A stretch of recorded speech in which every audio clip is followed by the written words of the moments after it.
Muito bem, que alegria, né? Podermos começar mais uma manhã. Deixa eu olhar a carinha dos meus irmãos aqui. E que bênção, né?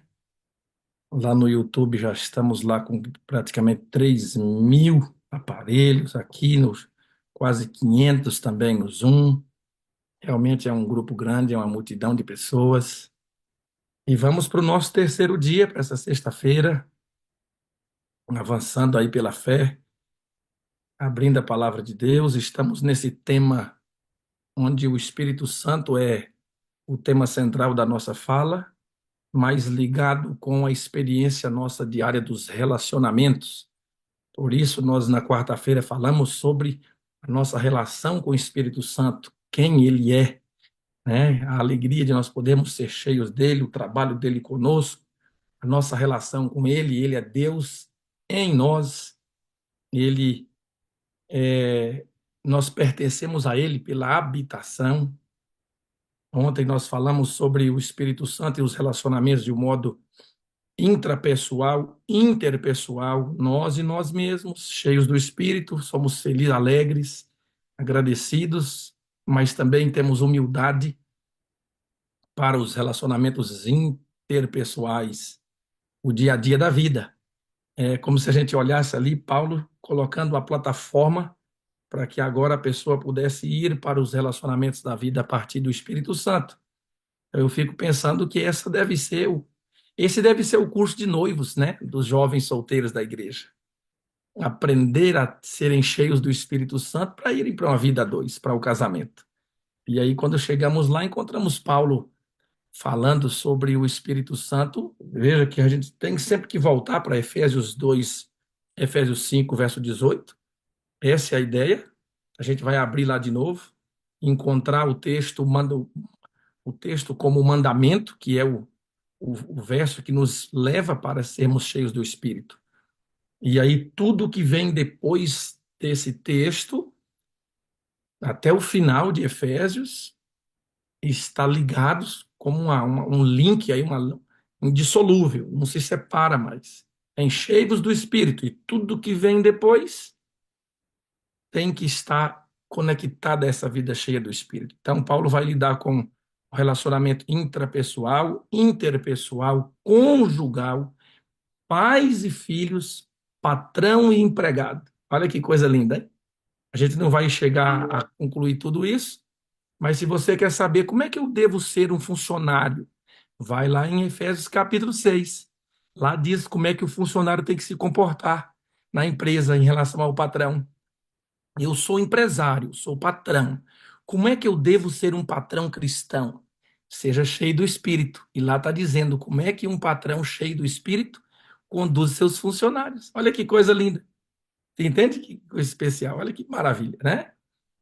Então, queridos, meus irmãos que estão comigo no YouTube, hoje, essa manhã, ela se torna bem especial, não melhor que as outras, ou coisa assim, mas nós vamos abrir a Bíblia e nós vamos trabalhar com vocês, de fato, aqui não seria uma aula, não vou dizer assim, na ideia de ser um professor aqui, mas nós vamos trabalhar aqui um seminário, um fruto de estudo, de vivência, de oração e de educação de filhos, espírito de profecia, para nós sermos orientados como nós precisamos ser cheios do Espírito e termos sabedoria para conduzir nossa família, nossa casa, tá? Isso é muito importante. Então, eu creio aqui que nós vamos ajudar aqui aqueles pais que já têm seus filhos criados, ajudem seus filhos a criar seus próprios filhos e netos, né? Agora tem muitos pais aqui que têm seus filhinhos novinhos, né? Ainda crianças, ainda bebês, adolescentes, jovens, né? Nós temos aqui mães que estão grávidas aqui, né? Estou lembrando da... Ixi, agora fugiu o nome dela aqui na minha cabeça. Lá de Pires do Rio, tá aqui conectada aqui comigo, aqui, junto com o Sidney. O Sidney é o marido, agora eu esqueci o nome da esposa, mas está aqui, né? Está grave, vai ganhar o neném aí em janeiro, né? Então isso é importante você saber como é que eu vou educar, meus. Por quê? Porque temos presenciado muito desserviço, né, na educação de filhos. E nós estamos falando da igreja, né? muitos pais sofrendo com a educação de seus filhos, muitos filhos sofrendo pela educação ruim que tiveram de seus pais. A gente é pastor há praticamente 15 anos, né? Eu posso dizer com exatidão, porque ontem, curiosamente, a secretária me mostrou lá, 14 anos, 9 meses e 17 dias hoje. Eu sou pastor há 14 anos, 9 meses e 17 dias. E nesse período a gente já viu bastante coisa que fundamenta estarmos aqui e conversarmos com vocês sobre esses temas tão importantes, instrução e inspiração. Amém? Então, estou aqui com a Márcia Dea, com essa camisa da Sala 57 aí. Pastor Wagner, eu vi com a do Maranata aqui, viu? Que é para já falar da vigília. Eu já botei de novo. Estava procurando qual camisa eu vou usar. Eu gosto dessas camisas da igreja. Então, aqui, ó, a vigília. Fica ligado aí, né? Luciano está ali animado com esse fundo enorme aí atrás dele. Sala 57, aí, pastor Jairo Souza está ali. Estou vendo ele daqui. E aí, pastor, Deus te abençoe aí, né? Aremildo, o irmão Adelino, rapaz. Olha o irmão Adelino Nunes aí, ó. Irmão Adelino, pega a visão aí, viu? O senhor já está com a cabecinha mostrando que o senhor já deve ter neto, né? O senhor já deve ter neto, não sei se é verdade, né? Tem neto? Dá um joinha para mim. Aí, tem neto lá, ó. Ajuda os filhos, se errar, educar o neto. Que legal. Amados, vamos para a Bíblia? Nós vamos em 3 textos da Bíblia hoje. Então, nós vamos começar aqui para a gente pegar a visão clara da sequência de onde nós paramos. Efésios, capítulo 5, 18. O mandamento é esse. Olha que legal. O mandamento é esse. Enchei-vos do Espírito. Lá está. Não vos embriagueis com vinho, no qual há dissolução, mas enchei-vos do Espírito. Essa é a ordem. Esse é o desejo. É para todos, está no plural. É para o momento presente. Então é para agora. É no imperativo, é uma ordem, é um mandamento. Está na voz passiva. Você não se enche. Irmã Esther Lopes, você permite Deus encher você. Amém? Você clama, você busca. Vou dizer algo aqui que talvez mude um pouquinho a sua maneira de entender isso. Pastor Wagner, veja se concorda comigo. Pelo Espírito Santo, você não ora. De acordo com o capítulo 13 do livro Eventos Finais, lá está escrito assim, ó, chuva serôdia. Capítulo 13 do livro Eventos Finais. Lá diz assim, ó, não estamos dispostos a importunar o Senhor com esse pedido. Deus deseja que nós o importunemos. Aí ela continua e diz ainda assim: o reavivamento espiritual não virá se não for em resposta à fervorosa oração. E de acordo com Lucas capítulo 11, quando o pastor Wagner, inclusive, leva esse texto no começo aqui, verso 13, quando os discípulos veem Jesus orando e eles pedem, Senhor, ensina-nos a orar, Jesus os ensinou que eles deveriam, pelo Espírito Santo, não orar, mas o quê? Mas clamar. Deveriam clamar. Então, quando eu falo pelo Espírito Santo não se ora, eu estou dizendo que pelo Espírito Santo você tem que ter uma oração diferente. Tem que ser o quê? Um clamor. Clamor. A Bíblia fala sobre o rogo, o clamor, a súplica. Você percebe que tem orações na Bíblia normais e tem orações na Bíblia que são clamores, rogos, súplicas. Pelo Espírito Santo se deve suplicar, rogar, clamar. Ah, pegou a ideia? Por isso o texto diz: enchei-vos do Espírito. Olha que coisa maravilhosa. Isso é de Deus. Então vamos lá. Passamos pelo o capítulo 5, casamento, já chegou, nós já falamos ontem, né? A esposa cheia do Espírito, semelhante à igreja para com o Senhor, né? O marido chega em casa agora e já não encontra mais aquela esposa com aquela camisa do candidato. Vote no Birubiru, misericórdia, né? 3562. Essa esposa cheia do Espírito é uma mulher que se cuida mais, né? Zelosa, né? Olha, as irmãs gostaram do Birubiru aí. Vote no Dodó. Não, não é. Então ela é zelosa, ela é cuidadosa, cuida do corpo, pensando em quem? Em si mesma? Não, pensando no marido.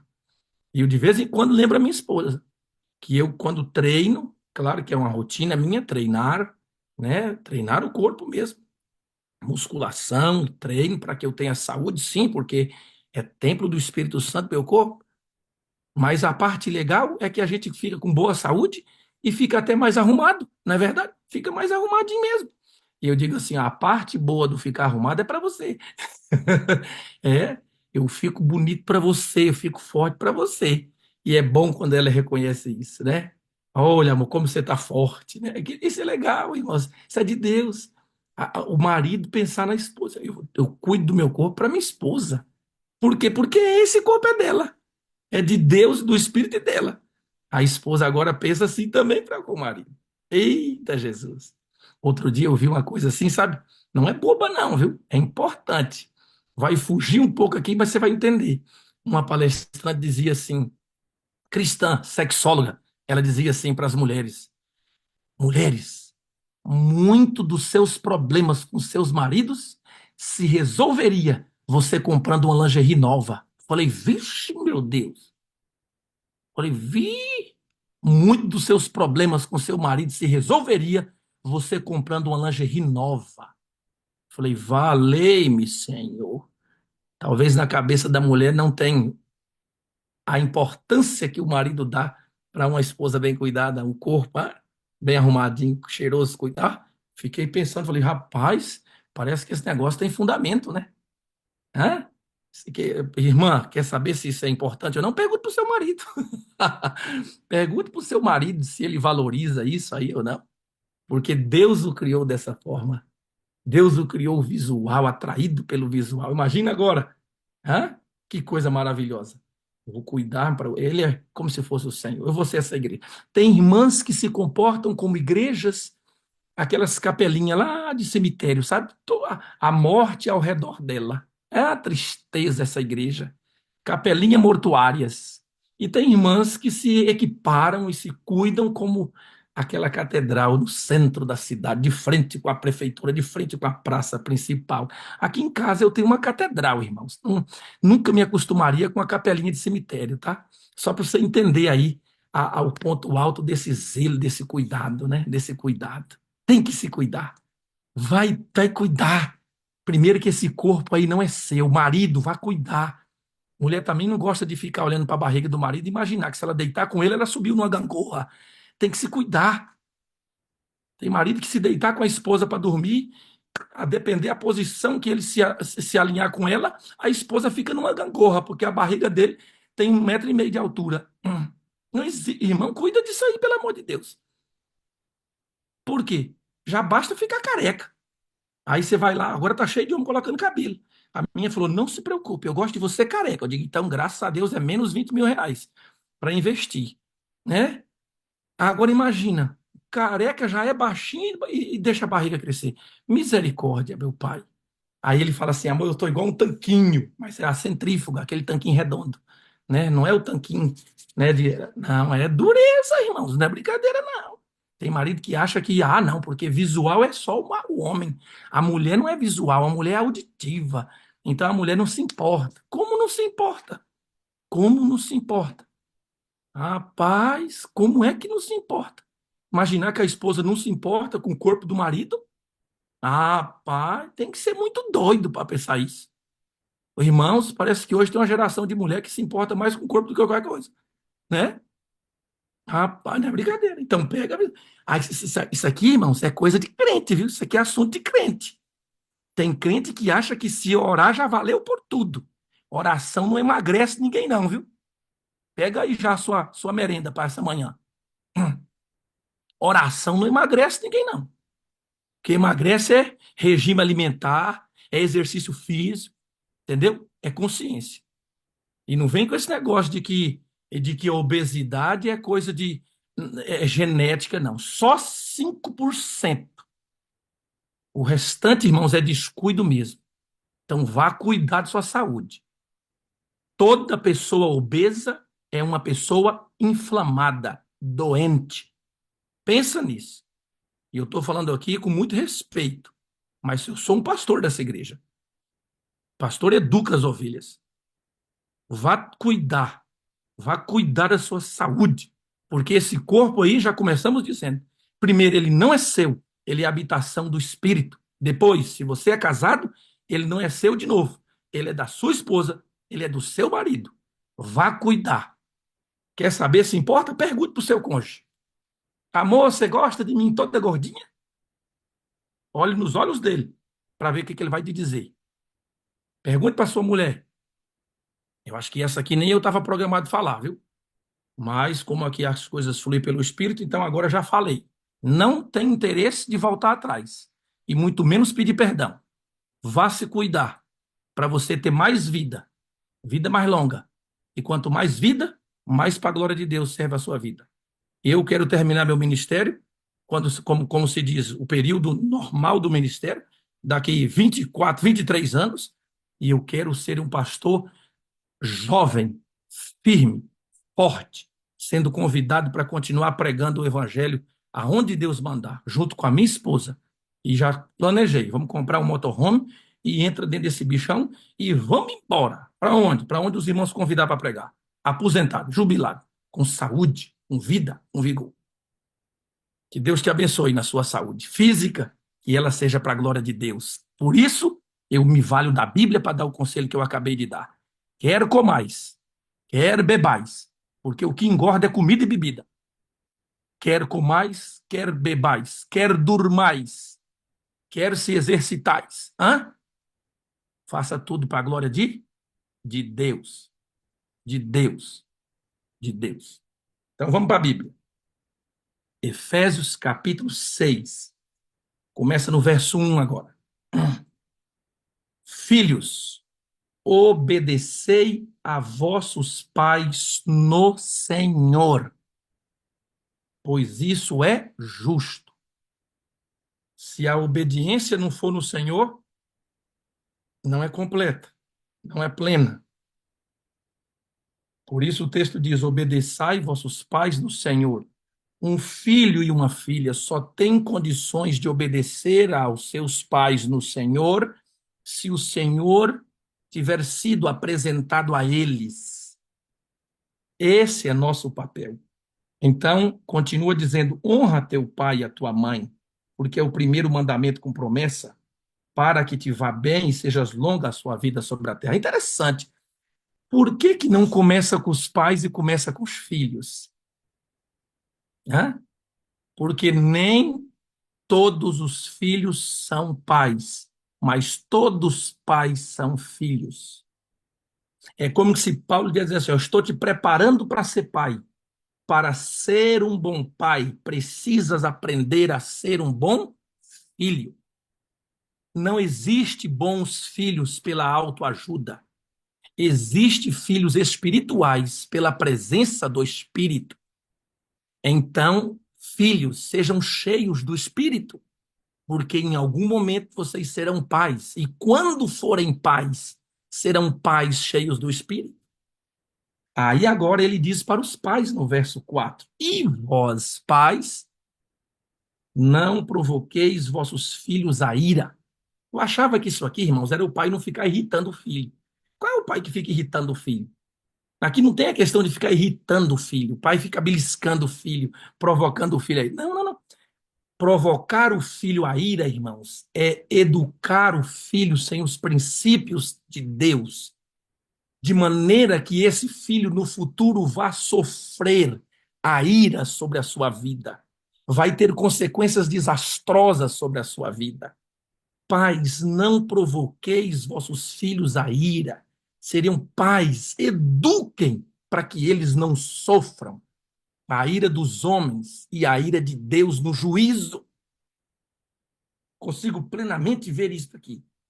Não provoqueis vossos filhos à ira. Então é responsabilidade dos pais. Criai-os na disciplina e na admoestação do Senhor. Veja que tem duas avenidas aqui. Primeira delas, disciplina. Criai-os na disciplina. E no que mais? Na admoestação do Senhor. Então é correção espiritual, correção no espírito, educação no espírito. Não é pega o chinelo havaiano e vai cobrindo o menino de bolacha e pega, mamãe, igual criança não sabe nem por que está apanhando. Não, é no espírito. Está aqui, irmãos. Claro que nós vamos errar no processo, como eu e minha esposa já erramos com nossos filhos. Mas que seja menos erro, mais acerto. Mas aqui está dizendo como é que faz. Agora, como é que o pai e a mãe conseguem educar esses filhos no espírito? Se eles forem cheios do espírito. Lembrem-se, lá está nosso ponto de partida. Efésios 5,18. Cheios do espírito. E agora todos os nossos relacionamentos são transformados, são exitosos por causa desse poder do relacionamento. Esse poder maravilhoso do espírito, perdão. Estejam cheios do Espírito. Então, somente pais e mães cheios do Espírito Santo conseguem viver essa nobre experiência de educar seus filhos na disciplina e na admoestação do Senhor. Ultimamente, nós percebemos as duas ausências em muitas famílias da igreja: falta de disciplina e falta de admoestação do Senhor. E aí os bichinhos aparecem lá na igreja, irmãos, todos desgovernados, semana inteira desgovernado, e eles chegam lá na igreja no sábado todo desgovernado. E a gente está lá pregando, é a menina que passa ali para a perna do pastor, e vai para lá, e vem para cá, e aquela coisa, e você olha assim, meu Deus, o que que aconteceu? Os pais parece que agora estão fragilizados em relação a se tornaram reféns dos filhos, têm medo de educá-los, medo de frustrá-los. O que que a Bíblia fala? Então eu vou lá em Juízes, irmãos, agora rapidamente, porque eu tenho muita segurança que toda vez que eu estou com a Bíblia aberta, eu não preciso me preocupar com o estudo que eu fiz, com o PowerPoint que eu preparei. Se eu estou com a Bíblia aberta, Deus está falando com a sua igreja. Então eu estou muito confortável abrindo a Bíblia para vocês de novo. Eu quero que você abra comigo em Juízes capítulo 2. Juízes capítulo 2, meus irmãos. Que mensagem nós temos aqui. Que mensagem nós temos aqui. Deus repreendendo os israelitas. Aí logo vem a morte de Josué, que fala sobre o anjo do Senhor falando as palavras. Israel chorou porque havia desobedecido a Deus, porque Deus mandou eles destruir toda aquela nação, né, os cananeus. E aí eles agora choram, tá ali. Mas lá no capítulo 2, verso 10, diz assim, ó, quando fala, no capítulo 8 fala, faleceu Josué, filho de Num, servo do Senhor, com a idade de 110 anos. E aí então foi sepultado. Capítulo 10, verso 8. Verso 10. Também foi congregada a seus pais toda aquela geração. Que geração? A geração que caminhou pelo deserto. Eita, irmãos, que coisa. Outra geração após ele se levantou. Aí diz a Bíblia que não conhecia o Senhor, nem tampouco as obras que fizeram a Israel. Então fizeram os filhos de Israel o que era mal perante o Senhor, pois serviram a Baalins, deixaram o Senhor, o Deus de seus pais, que os tirara da terra do Egito e foram após outros deuses, dentre os deuses das gentes que havia ao redor deles, e os adoraram e provocaram o Senhor a ira, porquanto deixaram o Senhor e serviram a Baal e a Astarote, pelo que a ira do Senhor se acendeu. Viu aqui a ira? Consegue compreender agora? Não provoquei os vossos filhos a ira. Esses filhos aqui de Israel, essa geração, foi provocada a ira porque os pais não falaram de Deus para os seus filhos. Os pais não tornou Deus conhecido para os seus filhos. Os pais não testemunharam de Deus para a sua nova geração. Não contaram as maravilhosas obras de Deus ao longo do deserto, no Egito, ao livramento, o Mar Vermelho. Não contaram para os seus filhos. Não ensinaram de Deus para os seus filhos. Agora esses filhos abandonam a Deus. Irmãos, vocês sabiam que 70% dos jovens cristãos abandonam a Deus e a fé cristã quando chegam no período da universidade? Quando um jovem, jovem cristão, tá no geral. Vamos colocar agora vamos falar de um jovem adventista. Quando um jovem adventista, irmãos, ele entra para a faculdade, ele está por volta dos seus 18 anos. Eu calculei mais ou menos, um filho de um adventista, quando chega a 18 anos, ele já ouviu pelo menos entre 3.500 a 4.000 sermões. Assim, por baixo. Ele já foi na igreja nesse tanto de vezes, desde que nasceu, desde a barriga da mãe. Aí eu fico pensando assim, sabe? Como é que pode essa criança que nasceu, esse bebezinho que nasceu, crente, filho de um adventista, filho de um cristão, cresceu, aventureiro, desbravador, igreja, Bíblia, lição, com a sabatina, pá. Agora entra para a universidade, em 6 meses já é ateu. Não creio mais em Deus. Eu estou falando disso porque eu tive essa experiência de visitar, eu estive pregando em Londres por 2 vezes, fiz uma visita para uma família e foi essa a resposta que uma jovem me deu quando eu estava na casa com eles ali. Pastor, eu não sou mais adventista, eu sou ateia. Graças a Deus, a informação que tive é que essa jovem está voltando para Deus, amém? Mas passou um período longo aí fora da igreja, desacreditando em Deus. E, mas qual? Não, eu fui fazer faculdade tal, no sul da Inglaterra. Professores ateus, evolucionistas, e agora consegue arrancar. Irmãos, você consegue ir lá num pé de laranja e simplesmente com as suas mãos, um pé de laranja, tá? Dando frutos. 10 anos. Pé de laranja, 10 anos plantado. Um pé de coco, 10 anos. Você consegue ir lá e agarrar no tronco ali, puxar e arrancar ele do solo? Com a mão assim? Tira. Não? Não. Tem que ser um trator. Tem que cavar, cortar raízes. Então, quando o evangelho não está enraizado no coração de nossos filhos, eles é como uma plantinha de jardim. Você vai lá com a mão e segura e puxa. Sai com pouca raiz, pouca terra. Compreende agora essa analogia? Agora, quando você educa, cheio do Espírito Santo, você está fincando essas raízes para dentro do solo. E essa criaturinha está crescendo, irmãos, fortalecida no Senhor. Não é qualquer demônio, não, meu irmão, que vem lá e coloca a mão e puxa, não. Não é qualquer professor de universidade com discurso da evolução que chega lá arrancando Deus do coração de meus filhos, não. Eles estão com raízes aprofundadas no Evangelho. Eles estão com raízes no Evangelho. Não é qualquer um que chega lá, coloca na mão. Não é qualquer tratorzinho que puxa, não, irmãos. O diabo vai ter que fazer um esforço grande. E é muito provável que não vai conseguir. Pela graça de Deus. Amém? Por isso eu voltei para esse texto, para vocês entenderem. A ira foi provocada para aquela geração. Os pais morreram. E agora a geração que é para tomar a terra entra fragilizada espiritualmente. Não conhecem Deus e as obras de Deus. Aí dá ruim com força, meu irmão. Então, em nome de Jesus Cristo, aprofunde as raízes do coração de seus filhos no Evangelho. E Satanás não vai conseguir arrancá-los do solo da fé. Oh, glória, Deus maravilhoso. Por isso, pais, têm que ser cheios do Espírito, senão não terão habilidade para tal obra tão poderosa e maravilhosa. Quero então agora compartilhar com vocês a nossa conversa avante a partir daqui. E nós vamos no final voltar para a palavra de Deus. Conseguem ver aí o texto compartilhado? Eu agora não consigo ver mais nem vocês. Deixa eu ver, eu vou pedir que alguém abra o áudio para poder. Tá ótimo. Confirma? Beleza, Perdão. tranquilo. Ok, então vamos avançar.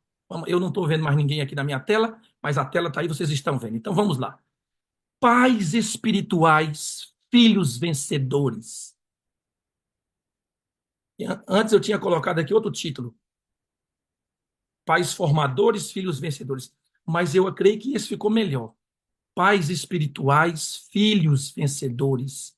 Olha essa primeira citação do Lar Adventista, página 32. Nossa ocupação nesse mundo é ver que virtudes podemos ensinar a nossos filhos e à família, e a família possuírem, a fim de que exerçam influência sobre outras famílias, e assim podemos ser uma força educadora, ainda que nunca abracemos o magistério. Ai, pastor, eu não fiz pedagogia. Ele está dizendo que tem que fazer pedagogia. Você não tem que fazer pedagogia, você tem que fazer espiritualogia. Você tem que ser cheia do espírito. Oh, glória, meu Deus, que maravilha. Hã? Vamos avante. O caráter virtuoso, pais, não é transferido pelo DNA. Ah, isso aqui é forte, irmãos, porque Ellen White diz que os defeitos do caráter passam pela genética e alcançam a próxima geração. Ô tragédia! Os defeitos de caráter passam, mas o caráter virtuoso não passa. Tem que ter oração, tem que ter choro, tem que ter estudo, tem que ter conversa, tem que ter DR, tem que ter disciplina, tem que ter confronto, irmãos. Tem que ter confronto. Ai, pastor, eu vou brigar com o filho. Você tem que frustrar o seu filho. Tem pais que acham que não podem frustrar os filhos. Ah, já você vai chegar lá. Queridos irmãos, o ambiente mais parecido com o céu é exatamente o ventre materno, onde essa criança está, a temperatura perfeita, a comida perfeita, o peso perfeito, tudo é perfeito dentro do organismo humano, dentro do ventre materno. Mas essa criança tem que sair de lá, não tem? Quando ela tem que sair de lá, é dor para a mãe e dor para ela. Então você tem que aprender que existem as fases que elas têm que ser interrompidas para uma fase melhor vir à frente. Essa criança, desde cedo, já vem ao mundo entendendo que ela tem que sair desse conforto e vai chegar uma hora que ela tem que sair de onde? De dentro da casa dos pais. Eita, tem pais que não conseguem conser. Ai, meu filho vai ter que ir embora de casa, vai casar. Ai, e tem mães que já se tremem todas. Deixa eu sair daqui para ver a carinha de vocês de novo. Já se tremem. Ai, vai casar. Irmãos, graças a Deus que vai casar. Você está criando seus filhos para sair, para sair. Tem pais formando filhos com a síndrome de Isaac. Qual é a síndrome de Isaac, pastor? 40 anos dentro da casa do pai. Isaac, filho de Abraão. O encardido não gostava de mulher. Abraão lá para morrer, Sara já tinha morrido. E Abraão lá, meu Deus, cadê a promessa? O menino não namora, meu Deus. Como é que eu vou ver? Como é que eu vou ter segurança, meu pai, que esse negócio vai. Aí Abraão vai lá e pede ajuda para Eleazar. Ô, Eleazar, vai lá buscar uma mulher para ele, porque ele não vai. 40 anos mexendo com cabrita, as ovelhas, ah, te danar pra lá, vai te embora, vai buscar tua esposa, infeliz. Oxi, aí Eleazar tem que ir lá orar, meu Deus, me ajuda a encontrar a mulher pro Isaac, senão Isaac. Aí quando chega com Rebeca, aí Isaac vai lá, pega a Rebeca e leva pra tenda da mãe. O sem vergonha não tinha nem uma tenda pra esposa dele, levou pra tenda da mãe. Ah, te pra lá. Ei, conversa é essa? Mas tá cheio de pais assim, com síndrome de Isaac. Menino, outro dia eu vi uma matéria na televisão, sei lá que foi internet, os pais processando o menino para sair de casa. Você acredita? Os pais processando o filho na justiça para sair de casa. 28 anos, 30 anos, 35 anos, morando com os pais. Aí vira pai de pet. Ah, vai, irmãos, meu Deus. Oh, pai. Me ajuda, queridos. Não, irmãos. Uh-uh. Essa igreja aqui tem pai de gente, não tem pai de pet, não, viu? Ah, pai de gente. Vou falar sem querer ofender ninguém. Que eu gosto do que Deus criou, mas eu não adoro a criatura. Quando Jesus voltar, seu pet não vai ressuscitar. Você acredita que tem irmãos adventistas já entrando nessa discussão, perguntando se Deus vai ressuscitar seu pet na hora de ir para o céu? É muito amor pelo pet, não é? Por favor, irmãos. Por favor. Ninguém está aqui fazendo apologia aos animais, criticando bicho. Não. É que o ser humano agora entendeu que família é ele e o animal. Não preciso de montar uma nova família. Não preciso me casar. Eu já sou pai de quê? De periquito, de calopsita, de cachorro, de gato. Isso aqui é meu filho. Ô, meu filho. Ô, irmãos. Aí eu não sei mais não. Deixa pra lá. Eu já não queria nem entrar nisso aqui, deixa pra lá. Aí já é demais. Entendeu? Aí o filho não vai embora de casa. O filho, irmãos, ó, alguns de vocês vão estranhar, tá? Aqui na nossa casa, nosso filho foi embora com 13 e voltou, foi com 15. A nossa filha foi com 12. Não é qualquer pai que tem condição de mandar, de dispensar, de liberar, autorizar seus filhos a irem embora de casa com 12, não, tá? Filha. A filha ir embora de casa com 12 anos, morar no colégio adventista, no internato? Filho embora com 14, com 13, depois com 15? Hum. Mas eu e minha esposa sabemos o tanto que nós aprofundamos as raízes deles no evangelho para eles poderem ir sem nenhum vendaval ser capaz de arrancá-los do solo da fé. Eita, guarda no coração, tá? Guarda no coração. Guarda no coração. Isso é de Deus para você. Volta a compartilhar aqui e avancemos de onde nós paramos. O caráter virtuoso não passa pelo DNA. Tem que ser instrutivo, tem que ser em oração, tem que ser ali, ó. O que mais, pastor? Então você precisa aprender, pai e mãe, a diferenciar firmeza de bondade. O que é firmeza, o que é bondade? Tem pais que deixam sobrar bondade. É o pai tome. O filho não pode abrir o bico, tome. Tome o celular, tome a televisão, tome isso, tome aquilo, tome o brinco, tome. Para o menino não chorar, porque o choro dele irrita. Não, irmãos. Falta firmeza. Então, a firmeza sem a bondade é monarquia. É o governo. Eu que sei, pá. O menino não pode nem olhar que já está apanhando. Bota a tua cara aqui, pá. Não, não, não. Não é assim. Só que se a firmeza sem a bondade é monarquia, a bondade sem firmeza gera anarquia. O que é anarquia? Sem governo. Monarquia, mono, governo com uma única voz, autônomo. Um governo só. Eu que mando e você obedece. Pá! Anarquia, sem governo. Cada um faz o que quer. Faz o que você quiser. Eita tristeza, aí matou. Então, pais, firmeza e bondade. Põe no coração. Tem que ter equilíbrio, meus irmãos.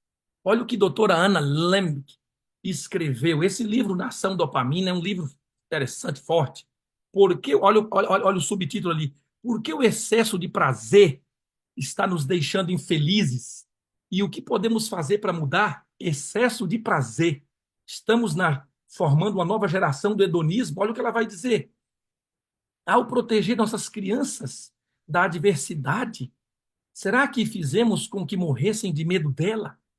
Ao reforçar a autoestima delas com falsos elogios, sem ensinar as consequências do mundo real, será que não as tornamos menos tolerantes, mais cheias de si, ou perdão, mais cheias de direitos e ignorantes dos próprios defeitos de caráter?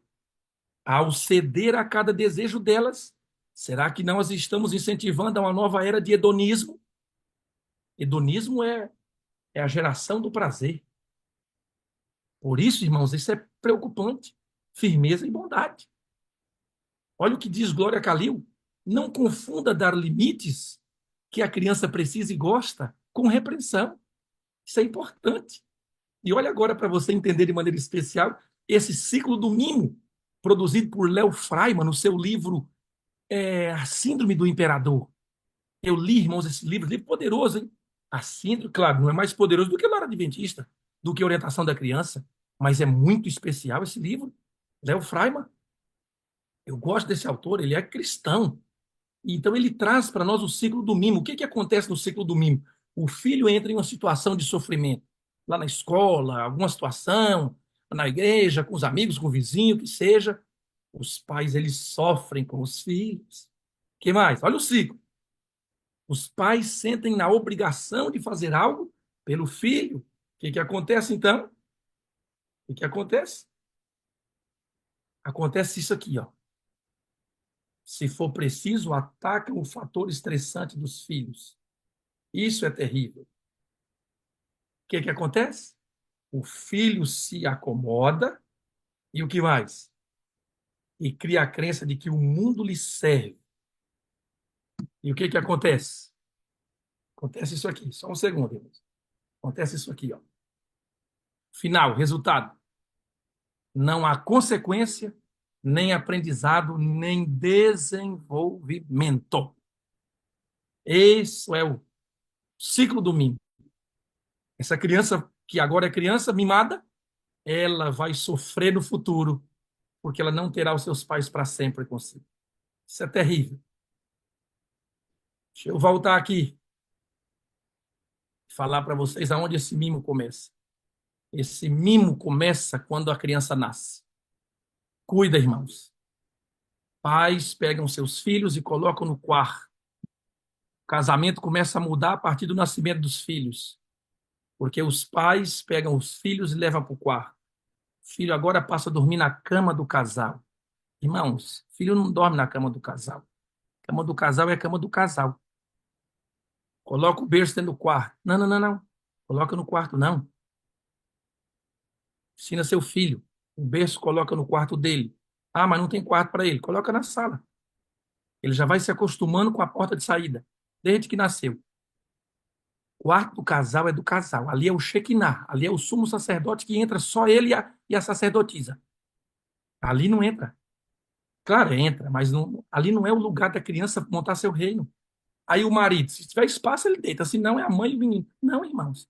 Aí essa criança que agora dorme no quarto dos pais, na cama da mãe, é a criança que, quando vai para a igreja, senta no meio do pai e da mãe no banco. É a criança que, na hora de estar indo na rua, ela, em vez de ficar do lado do pai, ela fica no meio do casal. O pai pega numa mão, a mãe do outro. A criança começa a ser o fator de separação dos pais. A criança começa a separar os pais.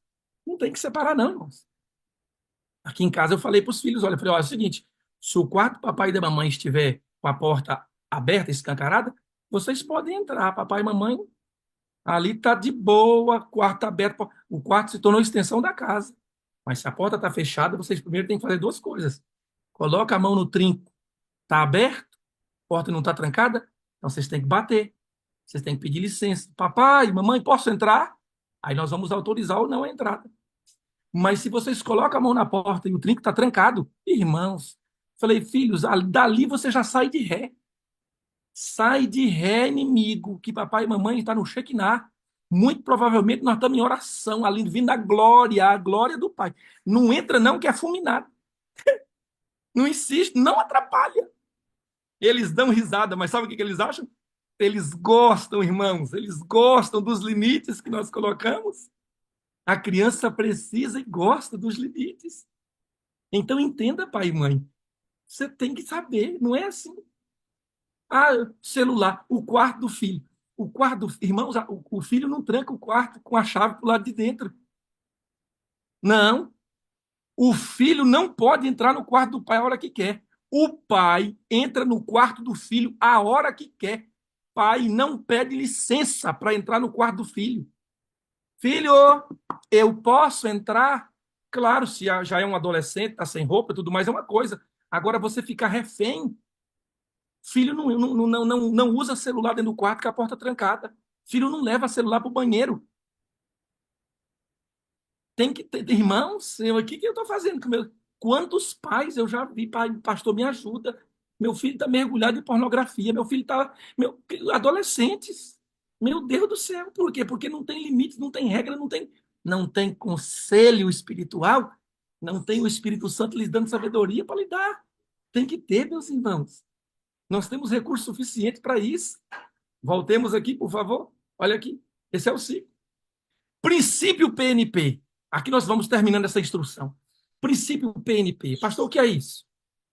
O filho. Eu vou inclusive, voltar aqui. Vou tirar. Só que já viu a tela? PNP. Deixa eu voltar para a carinha de vocês aqui. Eu gosto de ficar vendo vocês. O que é o PNP, irmãos? Positivo, negativo e positivo. Imagina que seu filho na escola brigou. Deu de mão aberta na cara do coleguinha, largou-lhe uma missão Caleb na cara do coleguinha. Eita, e aí a escola ligou para você, olha, seu filho brigou na escola, hein? Primeira coisa que você vai fazer, você vai, quando seu filho chegar em casa, você vai perguntar para ele como é que foi, o que aconteceu na escola. Ok, perguntou? Ele contou a versão. O fulano puxou meu cabelo 3 vezes, eu falei que se puxasse a quarta, eu ia descer a bolacha nele, e ele puxou a quarta e eu bati mesmo. Então você entendeu que seu filho cometeu um ato de violência, de agressão, ou de que seja. A escola já entendeu o problema, já ligou para os dois pais. Como é que você corrige essa situação, irmãos? PNP. Positivo, negativo e positivo. chama o seu filho para conversar, sua filha para conversar, mãe, pai, e a primeira coisa que você vai fazer é provocá-lo, a mente dele voltar para o caráter virtuoso que ele já tem. Por isso, você vai começar com o positivo. Filho, antes de nós chegarmos no ponto central do problema, que foi a agressão na escola, eu gostaria que você soubesse o quanto o papai te admira, porque você é um cristão, dedicado às coisas de Deus, você é um filho obediente, você é uma menina exemplar, você se preocupa em tirar boas notas na escola, você é esforçado, elogio verdadeiro. Olha, irmãos, a criança veio para resolver uma bronca e ele agora está sendo elogiado. P, positivo. Então você trouxe para o positivo. Ele está sem entender muito, mas ele vai entender. Então você exalta o caráter virtuoso com positivo. Agora você vai lá na atitude negativa, atitude não pessoa. Você vai na pessoa positiva, na atitude negativa e volta para a pessoa positiva. Por isso é PNP. Qual é a diferença? É que os dois P's têm a ver com a pessoa e o N tem a ver com a atitude. Você não rotula seu filho. Você é agressivo. Você é mal educado. Você é espandongado. Você é atrapalhado. Não. A sua atitude foi agressiva. Então, você, depois que exaltou o caráter dele, você agora vai na atitude e diz assim, filho, tudo isso que eu te falei é verdade. E tudo isso que eu te falei não combina com a atitude agressiva que você fez hoje. Aqui em casa você não vê nós nos agredindo. Você não aprende isso na Bíblia.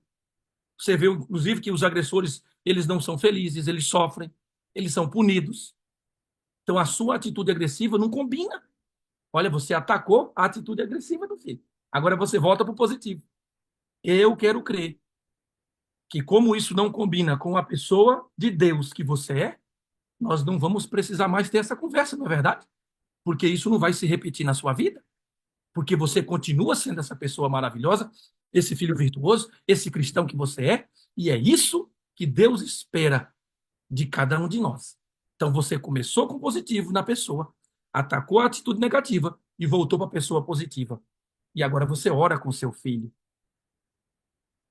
Depois de orar com seu filho, aí você aplica a disciplina. Ah, a pessoa que ia ficar assim sem disciplina? Não. Agora, uma semana sem o celular. Para você lembrar de que cada vez que sentir falta do celular, ore ao Espírito Santo, pedindo para nunca mais ter uma atitude agressiva. Para ser bondoso, amável. Para ser paciente. Pronto. Você deu a disciplina, mas você, irmãos, fez algo poderoso. Você educou na disciplina e na admoestação de quem? Do Senhor. Valeu a dica ou não valeu? Essa dica é bem importante, né? Ah, tem pais que estão dizendo assim, se eu pudesse voltar atrás com uma dica dessa para educar meus meninos. Só educou na borracha? Menino, e a cinta comia. Pá! Os meninos saíram tudo da igreja. Porque entenderam que o caráter de Deus era um caráter agressivo. Porque é assim que funciona. Até 3 anos, Deus para eles é os pais. Olha aqui. Então é assim, irmãos. Discipulado intencional. Deuteronômio capítulo 6. Ensina a amá-los ao Senhor. Olha aqui.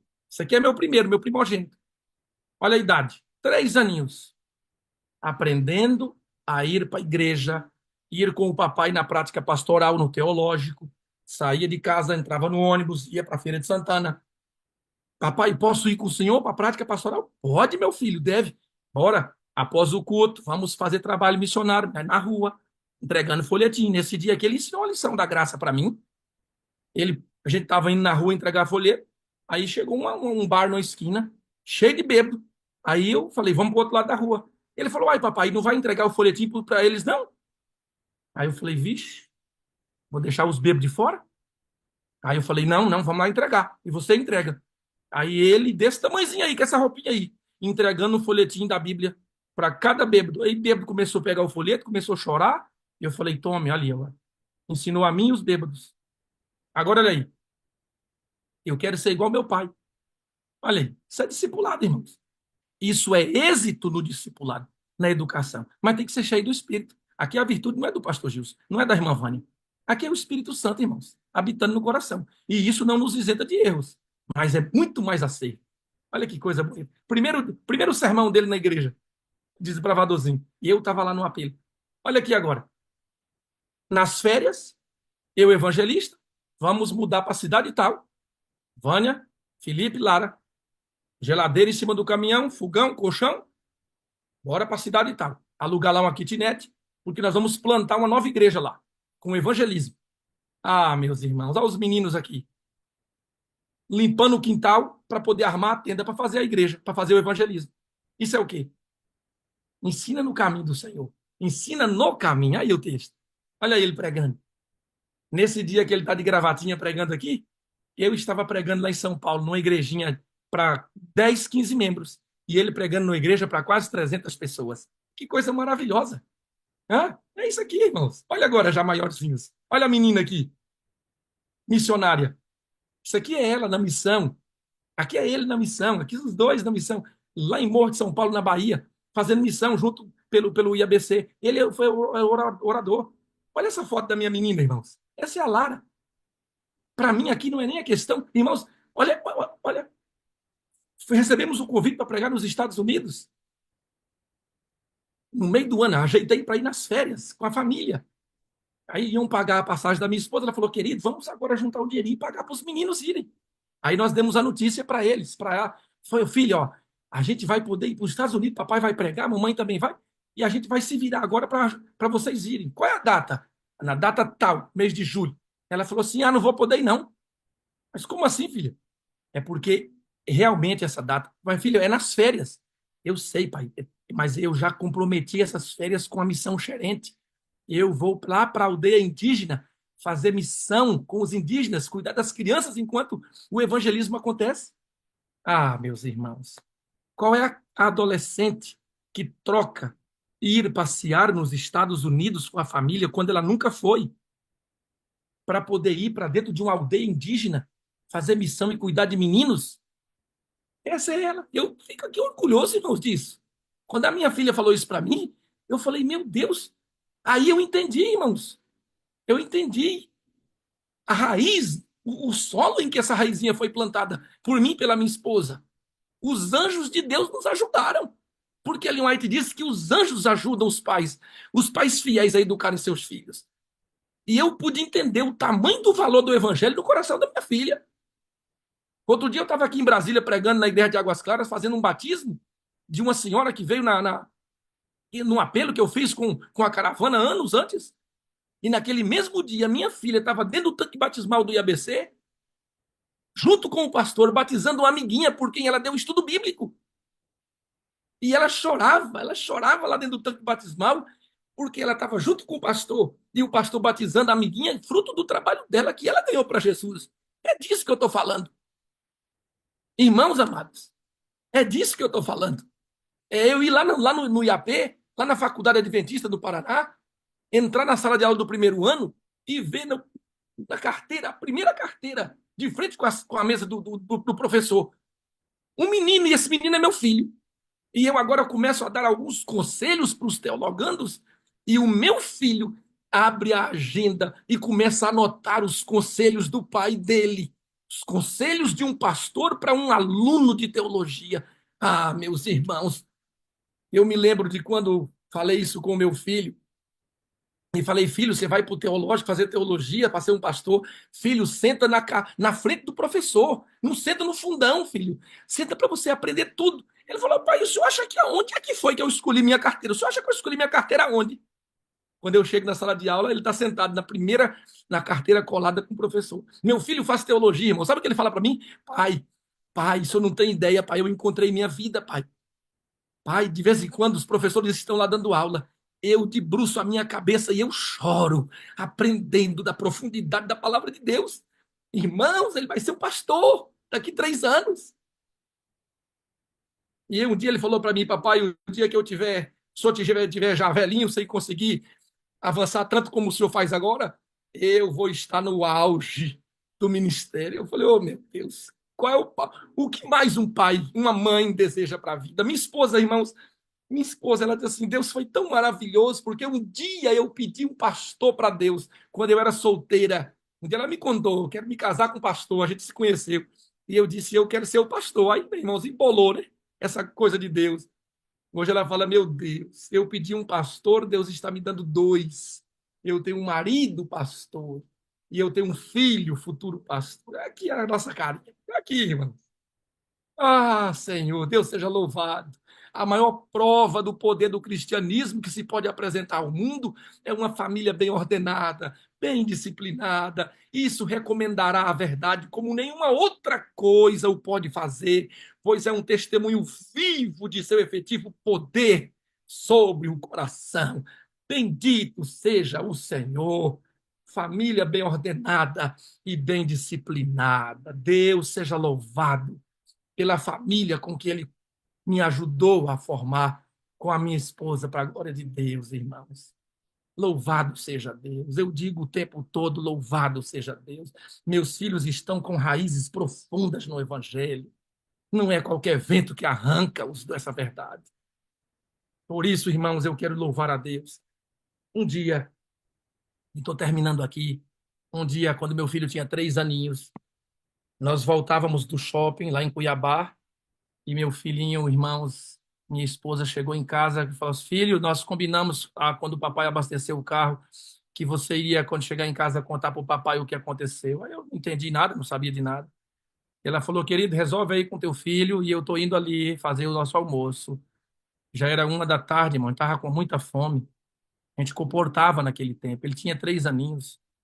E eu falei, filho, o que é que aconteceu? E ele agora colocou a mão no bolso da calça jeans, tão bonitinho, pequenininho, arrumadinho, e puxou das mãos do bolso, irmãos, um batonzinho, aquele chocolate da garota, aquele batonzinho compridinho. Quando ele puxou aquele batonzinho, eu falei, meu Deus, meu filho roubou a loja americana. Meu filho roubou a loja. Ele não entendeu o que ele fez. Ele não, talvez não teve a ciência, mas é muito provável que ele deve ter escutado a voz dizendo que ele não podia ter feito. Muito provável. O Espírito Santo falou no coraçãozinho dele. Ele não aprendeu a sair pegando as coisas onde chega. Mas ele cometeu esse delito, irmão. Delito! Isso é delito. Eu falei, meu Deus, meu filho roubou a loja. O que você faria? Ora com o filho, dá uma surra, chora. Imediatamente eu disse, filho, sente de volta na cadeirinha, coloque o cinto e vamos de volta para o shopping. Longe de casa, irmãos. Dei ré no carro e parti de volta. A esposa foi fazer o almoço, só olhou o carro saindo, mas eu sempre tive esse prazer de minha esposa poder olhar para mim e dizer, meus filhos têm um pai que dá conta. Meus filhos têm um pai que dá conta. Confio no meu marido, confio no pai dos meus filhos. Vai. Irmãos, dirige. E quando eu dirigia, meu filho sentadinho, eu falei, filho, o que você fez foi algo muito grave. E o que você fez trouxe uma profunda tristeza ao coração de seu pai. E meu filho chorava, irmãos, nessa cadeirinha de soluçar. E eu chorava junto. E enquanto eu falava com o meu filho chorava e eu orava em espírito. Porque, irmãos, deixa eu falar uma coisa para você. Você já parou para ver que as últimas palavras do livro do Antigo Testamento é uma promessa poderosa? As últimas palavras do Antigo Testamento é o verso 5 e 6 de Malaquias. Eis que eu vos envio o profeta Elias antes que venha o grande e terrível dia do Senhor. Ele converterá o coração dos pais aos filhos e dos filhos aos pais, para que eu venha e não fira a terra com maldição. Promessa poderosa de Deus dizendo, eu vou trazer para vocês condições de terem o coração uns dos outros. Filho que tem o coração do pai, o pai que tem o coração do filho. Filho convertido ao coração do pai. Assim tem que ser. Está lá a palavra. E agora eu vou com meu filho para o shopping, entramos na loja, perguntei para a moça, o gerente da loja. Ela foi lá e chamou um rapaz.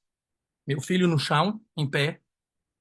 E eu disse assim, meu amigo, deixa eu te perguntar o nome. Ele me falou o nome, disse assim, eu gostaria que você se ajoelhasse para falar com o meu filho. Esse aqui é o meu filho, Felipe. E esse meu menino tem algo para contar para você. Que ele fez e ele precisa resolver com você. Ah, é? Aí o rapaz se abaixou.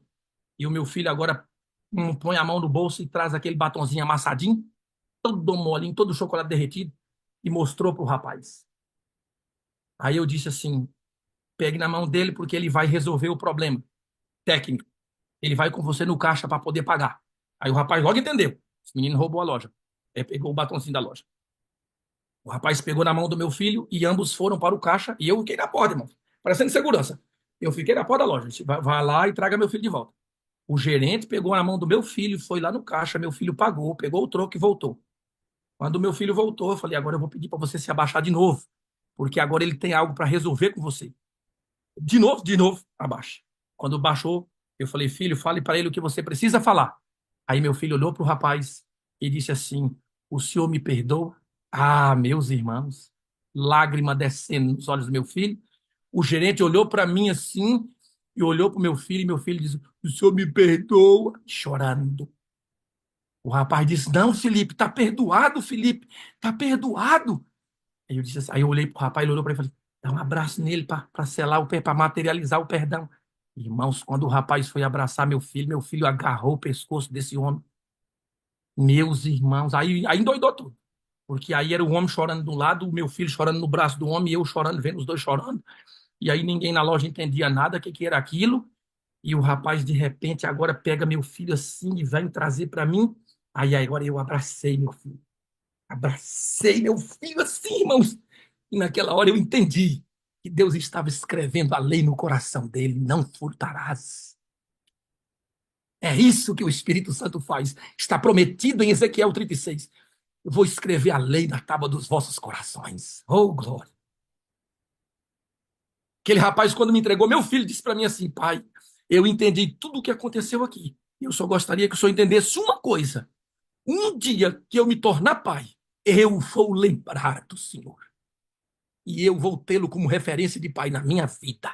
E eu disse: se você um dia lembrar-se de mim e entender que tem que ser dessa forma, entenda, você vai ter um dos filhos mais lindos que essa sociedade vai poder ter. Porque esse é meu garoto, um menino cheio de Deus. Virei de costas e parti para o carro. E meu filho, braçado, chorava nos meus ombros enquanto descansou. E até chegar no carro, ele chorou, soluçou e dormiu. E eu nunca precisei ler para o meu filho o mandamento para que ele aprendesse. Porque aquele dia o Espírito Santo cravou no coração dele. Louvado seja o meu Deus.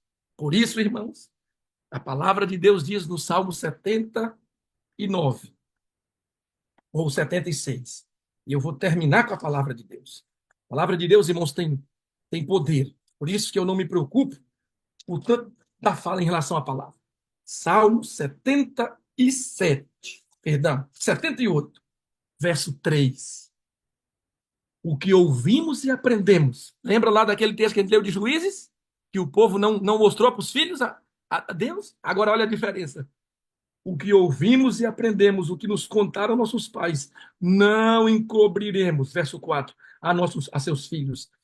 Contaremos à vindoura geração os louvores do Senhor e o seu poder e as maravilhas que ele fez. Ele estabeleceu um testemunho em Jacó, instituiu uma lei em Israel, ordenou a nossos pais que as transmitisse a seus filhos, a fim de que a nova geração os conhecesse. Filhos que ainda hão de nascer se levantassem e, por sua vez, os referisse a seus descendentes, para que pusessem em Deus a sua confiança e não esquecessem dos feitos de Deus, mas lhe observassem os mandamentos. Esse é meu padrão. Esse é o padrão da minha casa com a minha esposa. Por isso eu coloquei nossas fotos aqui para vocês verem a carinha desses artistas. Nós estamos criando obras de arte para a glória de Deus. Nossos filhos são obras de arte para a glória de Deus. E nós somos artistas inspirados pelo Espírito Santo de Deus. Por isso, enchei-vos do Espírito. Tenham casamentos felizes e tenham filhos vencedores pela graça de Deus. Recomendo-vos esse livro, Oração de Ellen White. Aqui tem um capítulo poderoso, Oração em Família. E aqui tem textos poderosos falando sobre a oração de uma mãe. A influência de uma mãe de oração e temente a Deus perdurará pela eternidade. Ela pode morrer, mas sua obra permanecerá. Eita, coisa maravilhosa. Ó, eu anotei aqui até de rosa, que é a oração, textos lindos falando sobre a oração do mãe. Aqui esse livro. Recomendo a vocês. Que Deus os abençoe, meus irmãos. Que vocês olhem para os filhos de vocês e digam: bendito seja o nome do Senhor. Até aqui ele nos ajudou. Nossos filhos são para a glória de Deus. Quer vivendo ou quer morrendo, é para a glória de Deus. Deus seja louvado. Deus seja louvado. Vamos orar. Mas antes da oração, deixa eu comprometê-los. Quantos querem ter essa família? Quantos querem viver essa experiência? Quantos querem continuar tendo? Quantos querem formar tamanha família para a glória de Deus? Agora é bonito de ver porque mistura o zoom todo aqui, que as mãozinhas vão se levantando, as câmeras vão se fechando, as mãozinhas vão aparecendo. Eu fico feliz lá no YouTube. Quantos de vocês, irmãos queridos, no YouTube, quantos querem dizer: eu quero, pastor, ter a minha casa servindo ao Senhor? Eu quero viver essa experiência ou continuar vivendo, porque já vivem isso, já são cheios do Espírito. Por favor, ore comigo agora. Pai bendito, o Senhor está vendo nossa decisão, nosso compromisso, nossa vontade de formar filhos, de formar famílias unicamente para a glória de Deus. Então eu oro pedindo uma unção especial do Espírito Santo sobre o marido, sobre a esposa, sobre as famílias da Sala 57, as famílias dessa igreja.